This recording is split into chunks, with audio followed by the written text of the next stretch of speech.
Aliceres, aqui é o professor Maicon Torres. Quero trabalhar com vocês hoje um artigo que foi recém-publicado, acabou de sair, quentinho, que tem como título Sobre o início do tratamento na clínica das toxicomanias e saiu pela Revista Latino-Americana de Psicopatologia Fundamental, agora em 2026. Esse artigo, ele é fruto da experiência acumulada que eu tive trabalhando tanto como psicólogo em dispositivos especializados, né, ditos especializados, para usuários de álcool e outras drogas, e aí passando por enfermarias de internação, CAPS-AD, programa de redução de danos, supervisão clínico-institucional de CAPS. A partir dessa experiência acumulada, eu decidi tentar sistematizar um pouco da discussão sobre o início do tratamento para usuários de álcool e outras drogas, tomando como inspiração um texto do Freud, um dos textos clássicos, né, chamado de um dos textos dos escritos sobre a técnica, que se chama O Início do Tratamento ou Sobre o Início do Tratamento. Então, eu peguei esse texto do Freud, eu reli ele, tentei identificar quais foram os principais pontos que o Freud trabalhou, e a partir de cada ponto eu trouxe a discussão para a clínica das toxicomanias. Então, no caso aqui, já desde o resumo, eu aponto, né, que o início do tratamento, segundo Freud, ele é marcado pelas entrevistas preliminares, que é um momento também que Freud chama de sondagem diagnóstica. Segundo ponto, a própria dimensão de diagnóstico, ele é importante para algumas tomadas de decisão em relação ao tratamento. A construção da transferência, a questão do tempo do tratamento, a questão do tempo do tratamento e também a questão do pagamento, né? Então, eu identifiquei esses 5 pontos principais e aí eu proponho fazer essa discussão, né? Então, esse artigo ele é parte de uma pesquisa maior que eu estou trabalhando, que se chama Os Fundamentos da Clínica e os Processos de Subjetivação nos Dispositivos da Rede de Atenção Psicossocial, vinculado à Universidade Federal Fluminense e também ao Laboratório de Psicanálise e Laço Social, do qual eu faço parte. Então, primeiro ponto, né, eu faço uma contextualização geral do que é o tratamento para usuários de álcool e outras drogas no contexto do SUS e da RAPS. Então, pego ali o fundamento, principalmente com a Lei 10.216, né, a Lei da Reforma Psiquiátrica de 2001, né, então já faz aí 25 anos, né, esse ano a gente faz 25 anos da lei. Passo pela portaria 336, que é a que institui o CAPS-AD como sendo o Centro de Atenção Psicossocial especializado, entre aspas, em álcool e outras drogas. Eu falo entre aspas porque isso também é um ponto de discussão intenso na rede, né? Sim, saúde mental, a gente trabalha com a lógica do especialismo ou não, né? Então, eu tenho um outro vídeo em que eu abordo isso, quando eu falo sobre a experiência do grupo de referências álcool e outras drogas, né? Então, essa discussão a gente pode aprofundar um pouquinho mais naquele vídeo. E aí culmina agora no contexto atual. Então, o que a gente tem assistido cada vez mais os usuários têm chegado para tratamento, seja na atenção básica, seja no CAP, seja no consultório particular mesmo. Então, a popularização das plataformas de atendimento online em psicoterapia acaba também permitindo essa abertura. Então, a ideia é que esse artigo ele possa ajudar ali a orientar alguma coisa do início do tratamento para os usuários de álcool e outras drogas. Então, primeiro ponto importante, né, é a gente entender que pela perspectiva psicanalítica orientada por Freud e Lacan, né, e aí esse é o recorte teórico também importante para a gente poder fazer, o uso de drogas, ele não é um problema em si, né, ele não é um problema, é um diagnóstico próprio. Então, o que se chama de toxicomania, que é o conceito clássico no campo psicanalítico, diz respeito a são sujeitos em que há uma prevalência da droga na economia psíquica, na organização subjetiva. Então, a toxicomania em si, ela não é um diagnóstico próprio, ela não é um diagnóstico estrutural, mas diz respeito à centralidade centralidade da droga na economia psíquica do sujeito. né? Então, que é que eu coloco aqui, né? As toxicomanias caracterizam pela predominância da droga na dinâmica subjetiva. E aí, por que, então, toxicomanias no plural? Porque a gente entende que existe uma diversidade do uso. Então, existem funções diferentes possíveis do uso da droga. Bem, então, entrando agora no que eu localizei desses 5 eixos, né? As entrevistas preliminares e a sondagem inicial, né? Esse termo sondagem pode ser traduzido também como pesquisa, enfim, é o que o Freud localiza como sendo um tratamento experimental. Então, toda vez que um paciente novo chega para tratamento, o Freud ele identifica isso como esse momento inicial, como sendo esse tratamento experimental. Esse tratamento ele já obedece às regras da psicanálise, né, e as 2 regras principais são a associação livre por parte do sujeito e a atenção flutuante por parte do profissional. Só que esse período ele permite ao profissional ter ali um manejo também diferenciado, né? Então, o que isso significa? Nas primeiras entrevistas, o analista ele pode e deve conduzir as entrevistas de modo a fazer com que o sujeito fale mais, né? Assim, né? Nem que seja pela via de perguntas específicas, né? Então, não é o estereótipo da psicanálise padrão que é fale, né? E o analista fica completamente em silêncio. Não, o analista ele pode sim fazer o uso de perguntas, né? E aí, principalmente, se a gente leva em consideração que o usuário de drogas ele é marcado pela questão de ser usuário de drogas, então a gente pode e deve perguntar sobre a droga. Então, é isso, né? E aí, perguntar sobre a droga é solicitar, é isso, descrição. Me fale como é, me fale como é que você se sente, né? Como é que é o uso, onde você usa, o que você usa, com quem você usa, né? E a partir dessas perguntas, né, e aí é óbvio, né, gente? Então filtrem, porque eu não estou dizendo que a gente tenha que metralhar o paciente com essas perguntas, né? Assim, óbvio que vai depender ali do fluxo e do manejo. Mas o que é importante primeiro ponto a gente pode e deve lançar mão dessas estratégias para engajar o usuário no discurso, para que ele fale, né, para que ele possa falar sobre o mais, né?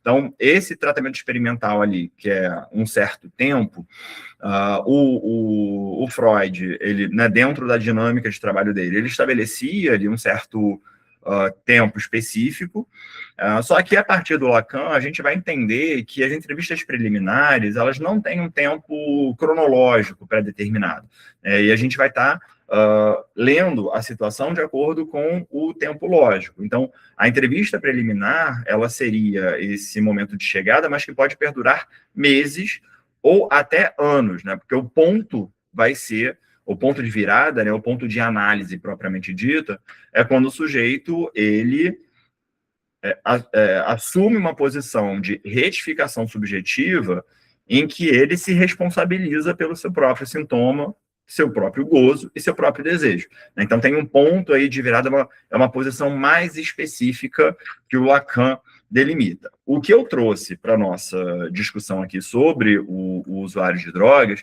é que esse momento das entrevistas preliminares indica para a gente fazer uma certa leitura de situação, né? Leitura de contexto. Né? Então, a gente poder avaliar de onde que vem esse primeiro endereçamento de tratamento. Né? Então, é do sujeito, é da família, é pela via da justiça, de onde que parte esse primeiro endereçamento, né? O que está em jogo em relação a algum pedido possível, né? Claramente, né? Nem todo usuário chega com um pedido de tratamento em si, às vezes são outros pedidos mais indiretos, né? Então, no caso da rede pública, né? É muito comum um certo pedido para a proteção do próprio corpo, né? Para isso, os usuários chegam muito emagrecidos, e aí eles pedem um certo cuidado corporal, ou então pedem benefício social, pedem ajuda para ter moradia.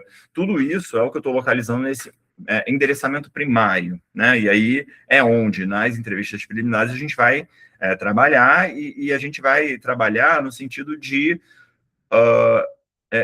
implicar o sujeito na sua própria fala. Então, como que se chegou nesse ponto, né? Identificando o problema, e aí? né, o que o sujeito consegue dizer a respeito desse problema, né, que é onde a gente trabalha a queixa, né, aquilo que vem como uma reclamação, com um pedido dirigido a outro. Então, gosto muito do trocadilho, né, que o Lacan trabalha, da palavra demanda. Ela significa, ao mesmo tempo, pedido e pergunta. Então, a gente parte de um pedido e transforma isso a gente transforma isso em uma pergunta em qual é o seu desejo, né? E aí derivações, né? Qual é o desejo do outro em relação a você, né? Qual é a sua posição frente ao desejo do outro? A gente vai derivando isso. Então, é transformar essa queixa, esse pedido, em uma pergunta, né? E aí a ideia é que a gente ultrapasse o que eu chamo aqui de saber químico, né? Então, dentro da prática do uso de drogas, né, a gente pode entender também o próprio uso como uma tentativa do sujeito de se desembaraçar das demandas sociais. Então, o sujeito, ele intoxicado, ele usa a droga para não se responsabilizar pela sua própria fala, né? Ou o que ele fala intoxicado não tem valor nenhum, né? Ou, né, ele usa a droga justamente também para romper com a fala do outro. Então, existe um certo saber químico que fecha o sujeito nisso. Então, o sujeito ele não precisa falar sobre a droga, porque é isso, né? Todo drogado é igual, né? A palavra drogado não tem valor, mas são falas que a gente ouve com alguma recorrência nesse início de tratamento, né? Então, um ponto é a gente poder avaliar o que está em jogo aí para fazer essa subversão de queixa, pedido. Dentro disso, então, a gente vai levar em consideração efetivamente o que é o discurso do paciente. Então, o que ele fala, a gente não deve entender de antemão, né? Então, se ele fala sobre droga, sobre uma droga específica, se ele fala sobre fissura, né, que também é um termo muito comum, a gente precisa interrogar cada vez o que é isso. Tá? Então, o que é cocaína para você? O que é álcool, bebida, né? O que é fissura? Né, trazer isso efetivamente para o campo da palavra. Porque uma das características de dificuldade dessa clínica é uma não suposição de saber no profissional. Então, existe uma demanda, existe um pedido bruto, né, mas, ao mesmo tempo, você não tem ali uma suposição de saber nesse profissional, né? Ou, às vezes, existe uma suposição de saber travestida com uma certa exigência de resposta. Então, me diz o que eu tenho que fazer, né? Me fala qual é o caminho certo, né? E aí é esse ponto que, do nosso lado, enquanto clínico, a gente não deve responder diretamente a isso, né? Então, já traz uma primeira questão que o Freud localiza, né, de que a abstinência, né, e aí o Freud está falando da abstinência em relação a realizar os desejos, né, dos usuários.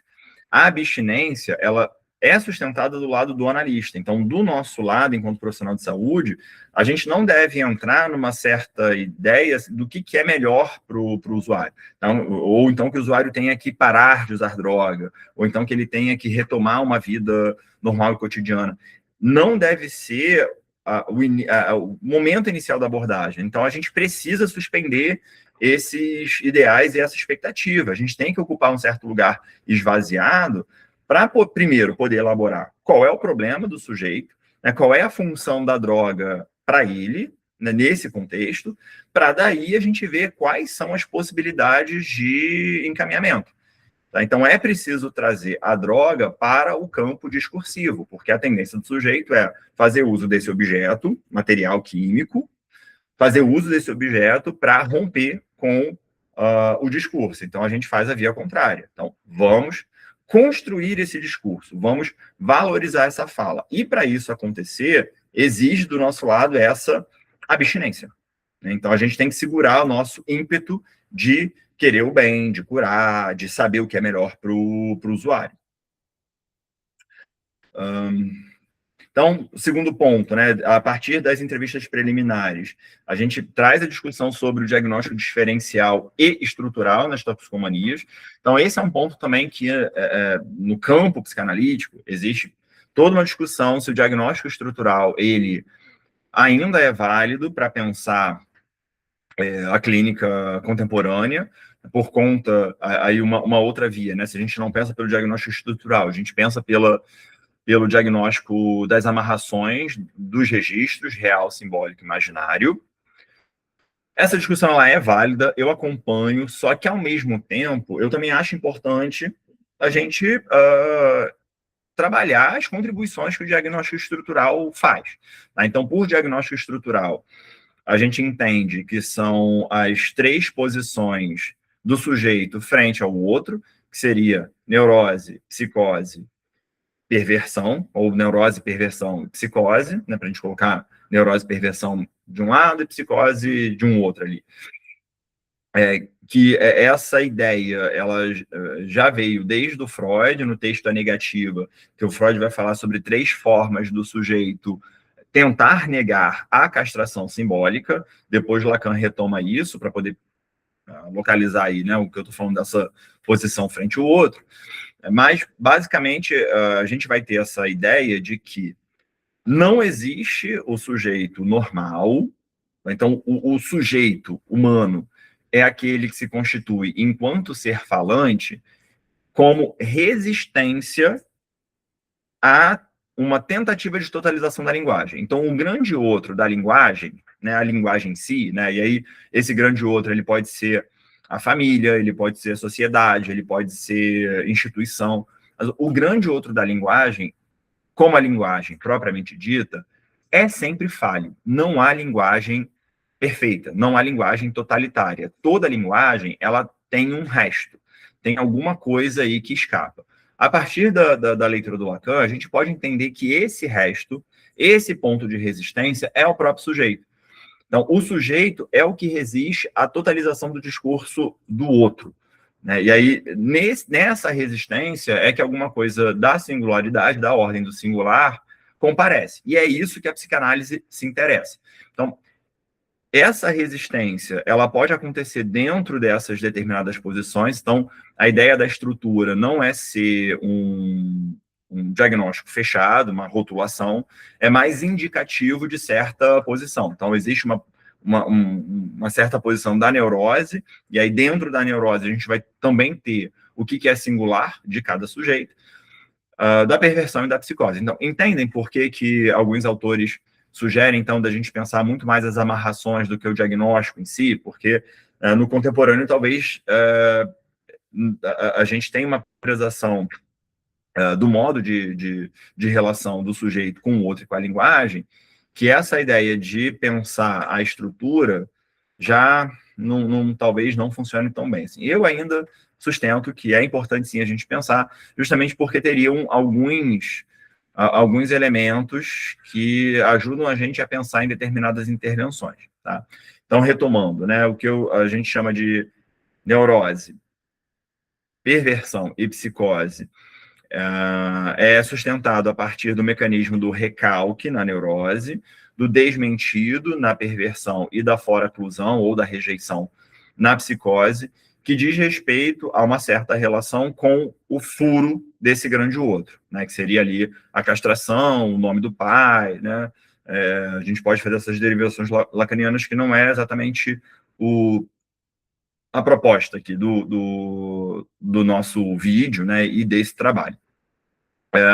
Então, eu discuto também a questão, né, dentro dos novos sintomas, né, dos sintomas contemporâneos e das psicoses ordinárias, que tem a ver aí com a amarração dos registros, né, a clínica dos nós, a gente vai tentar avaliar o que seriam os índices discretos, né, que seriam ali formas de apresentação da posição do sujeito na linguagem que não demarca com um sintoma propriamente dito, é um sintoma claro, né, um sintoma psicótico, né, claro, mas é uma certa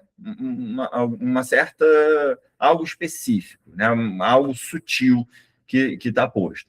Então, a própria toxicomania, o próprio uso de drogas, ele entra como sendo um desses fenômenos clínicos que escondem o que é da ordem da estrutura. Né? E é por isso que a gente vai defender, então, a ideia que a gente parte do fenômeno para a estrutura clínica, né? Para daí tentar estabelecer qual é a posição do sujeito frente ao outro, né? Frente o gozo, frente o corpo e frente o outro. Né? Bem, aí uma forma, né, que eu insisto e persisto, é da gente sempre se interrogar qual é a função da droga para o sujeito. Então, para esse sujeito, qual é a função da droga? Por quê? Na neurose, a droga entra muito como uma tentativa de rompimento com os ideais fálicos, né, com o gozo fálico, e também com uma certa tentativa de tamponamento da falta. Na perversão, a droga usa como uma forma de fazer o próprio processo de objetificação do outro, né, seja pela via do masoquismo, do sadismo ou do fetichismo, enquanto que na psicose a droga ela serve como um anteparo ao gozo invasivo do outro. Então, isso já ajuda a gente a localizar aí um pouco do que diz respeito dessa posição, porque isso também ajuda a gente a pensar quais são as intervenções possíveis, né? De que maneira, então, que a gente vai fazer uma determinada intervenção para poder trabalhar com o sujeito essa posição frente ao outro. Tá? Terceiro ponto, então, é a transferência. De que maneira, né? Qual é a característica, né, da transferência na clínica das toxicomanias? Então, Freud ele fala sobre a transferência sendo o motor, mas também a resistência do tratamento. Então, ao mesmo tempo em que a transferência ela é necessária para o tratamento acontecer, ela também vai ser pontos de resistência em relação a esse tratamento. Né? Então, o conceito de transferência em si, a palavra, né, ele surge num primeiro momento, lá na interpretação dos sonhos, para falar do deslocamento da energia psíquica de uma representação para outra, de um significante para outro. Depois do Freud, ele faz uma leitura mais específica e vai dizer da transferência como sendo a transferência de energia psíquica do sujeito ao analista, de modo que o analista ele ocupa um lugar na dinâmica subjetiva do sujeito. Então, o sujeito ele reproduz com o analista os seus padrões, né, os seus clichês estereotípicos. Então, todo o tratamento a gente vai ter esse componente da repetição. O paciente vai repetir com o analista, com um profissional, determinados pontos da sua história de vida. Então, é por isso que o tratamento, ele é condição, a transferência é condição do tratamento, porque a ideia é que a transferência possa permitir a associação livre. Então, a partir desse encontro com o analista, a partir dos significantes que giram ao redor do analista, a partir da intervenção que o analista faz, a associação livre, ela acontece. Só que a transferência, ela pode fazer justamente que a associação livre feche, encerre, né? E ela pode encerrar no próprio analista, né? Seja ali fenômenos de atuação, né? Seja ali fenômenos de uma certa paralisia frente ao que o analista acha, deixa de achar, né? Então, na clínica das toxicomanias, a gente vai ter um pouco, né, a questão, né, do o que o analista quer do paciente, quer que ele pare de usar droga, quer que ele continue a usar droga, quer que ele troque uma droga por outra, e isso acaba sendo um elemento de resistência, né? Por isso que não dá para a gente estabelecer, né, um certo padrão antecipado, né, de que o analista não pode falar que tem que parar de usar droga, o analista também não pode autorizar que continue usando droga. Não tem nada garantido, né? A gente vai ter que sempre fazer avaliar a nossa intervenção a partir do que está sendo produzido nesse encontro. Tá? Então, essa é uma característica. A outra característica, né, daquilo que o Freud localiza como transferência positiva, né, de afetos positivos, e a transferência negativa, né, de afetos negativos, também é uma outra questão, porque na clínica das toxicomanias, a gente vai ter uma recorrência dos elementos hostis.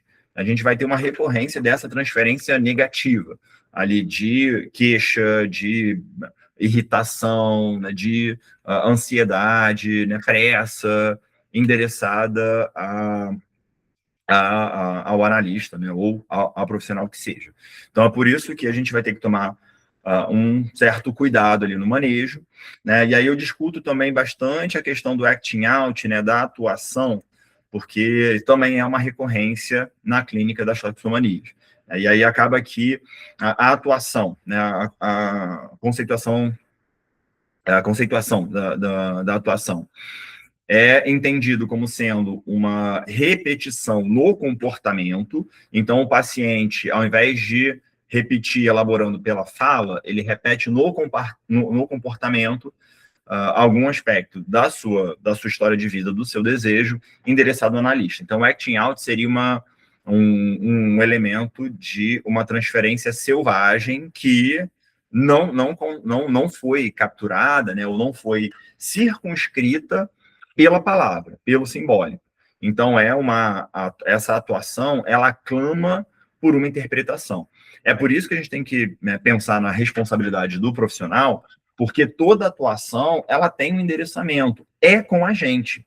Então, se o paciente, ele sai do serviço, faz uma recaída, ou então se ele chega intoxicado ao serviço, se ele usa droga dentro do serviço ou no consultório, temos que ler isso como uma atuação, né? Ou pelo menos é indicativo de uma atuação. Então, é com a gente. Então, é muito importante a gente evitar intervenções estritamente moralistas. Não quero dizer que a gente vai aceitar tudo, permitir tudo, não é isso.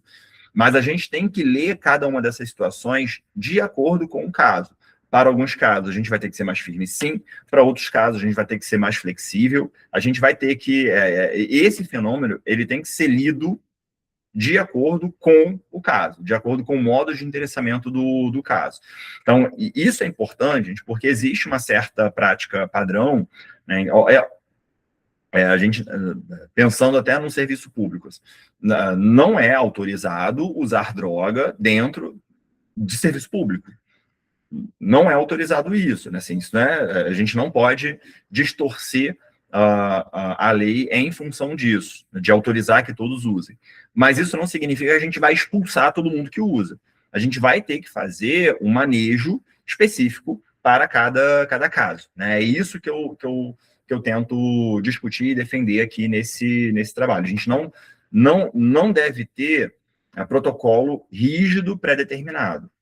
Obviamente que a gente tem normativa, tem que ter normativas, só que a gente vai ter que pensar a aplicação e o manejo dessa normativa de acordo com cada situação. Tá? Um outro aspecto que eu trabalho também é a gente ficar atento se a transferência que o sujeito faz é com a gente, com cada profissional, ou é com a instituição, porque isso também acaba que permite a gente trabalhar de formas diferentes, né?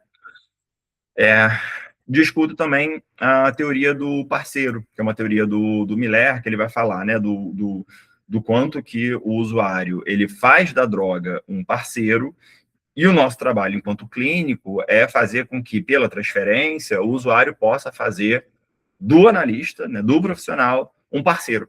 Né? Então, estabelecer aí um certo vínculo. A relação com a droga é uma relação de não amor, né, uma relação de rompimento de vínculo. A proposta é construir vínculos. Então, como consequência disso, né, muitas vezes a gente pode ter ali um fenômeno de uma transferência mais maciça, em que o usuário, né, quase que cria uma relação de dependência com o profissional. Então, isso faz parte do tratamento, mas também precisa ser manejado, porque a ideia não é reforçar essa relação de dependência com o profissional, obviamente, mas é fazer uso disso. A gente vai ter que fazer uso disso para trazer para a palavra, para a elaboração pela palavra, o que acontece. Tá? É isso. Em relação à dimensão temporal, né, o tempo do tratamento, né, que o Freud ele discute esse tópico, trazendo um pouco daquela questão sobre a fábula de Esopo, né, em que você tem lá um paciente que pergunta, né, há quanto tempo, um sujeito que pergunta para o outro, né, quanto tempo que ele vai levar para chegar num determinado ponto, e aí o mestre responde, caminha, né, segue, né. Então, a gente tem uma dificuldade de estabelecer qual é o tempo do tratamento, né, tempo prévio, qual é a dificuldade de estabelecer que tempo é esse, né, mas a gente precisa sustentar que esse tempo, né, e aí uma forma, né, da gente poder pensar isso é o a cada vez, né, é o agora, né, focar um pouco para a dimensão do presente. Então, isso rompe com aquela ideia da psicanálise de ficar falando do passado. Não é exatamente isso, a psicanálise não trabalha forçando o sujeito a falar do passado, né? Ainda que falar do passado surja no tratamento. Mas a gente pode trabalhar essa via assim, do agora. Né? Agora, o que é? Né? Como é que tá? O que acontece? Né? De puxar para essa via do presente, para daí a gente construir que tempo é esse? Né? A gente, no entendimento é que o tempo ele não é puramente cronológico, então existe essa dimensão do tempo lógico que o Lacan elabora, né, que ele vai falar dos 3 tempos lógicos, mas que parte da ideia de que o inconsciente ele é atemporal. Então, o inconsciente ele não tem registro de passagem do tempo. Então, é por isso que a gente vai ter um adulto que, num determinado momento, ele pode reproduzir exatamente a mesma posição dele enquanto criança. Da mesma forma que a gente vai ter a criança, não, o infantil, digamos assim, né, não significa criança. A gente tem uma tendência à infantilização, né, da criança, mas a criança ela tem uma posição de sujeito que diz respeito a essa dimensão do tempo lógico que não está submetido, geralmente, a essa infantilização. Tá? Então, a gente tem essa tendência a quase que é isso, é quase que dizer que criança é burra e não entende. Pelo contrário, a criança entende, né?